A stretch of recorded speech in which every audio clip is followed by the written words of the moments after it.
Une shumë herë ju kum thonë që tek krishterët ka njerëz tepër të mirë. Hajde ta ndëgjojmë kënderumin se çka ka thonë për këtë pjesën rreth lëvizjes Deçanit, pastaj kam të fjalë për këtë pjesë.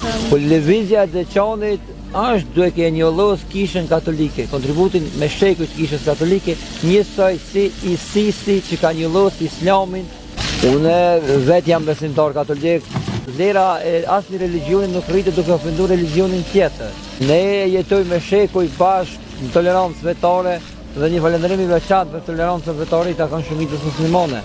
Ata mund të konvertohen, por nëse nuk jo përqen kjo strukturë homogjene popullsisë, mbi 90% shqiptarë dhe mbi 90% muslimane, ata mund të shkojnë në Kralev. Pra populli dashur, a besheni që edhe vetë krishterët, ata që janë me zemër shqiptarë, ata që i respektojnë fejt e tjerë, ata e dinë shumë mirë që lëvizja e Deçanit edhe islamofobat me çdo kusht mundohen me kriju përçami. Edhe me një farë aspekti lëvizja e Deçanit edhe islamofobat ma merr mendja që paguhen nga Serbia, sepse Serbia nuk i dën musliman. Serbia mundohet me çdo kusht me shti shqiptar në përçami, edhe i ka gjetë njerëzit e dur e ata janë lëvizja e Deçanit. Prandaj faleminderit këtij nderumi që e ka kuptuar të vërtetën që muslimanët nuk janë ata që bojnë përçami, po janë lëvizja e Deçanit.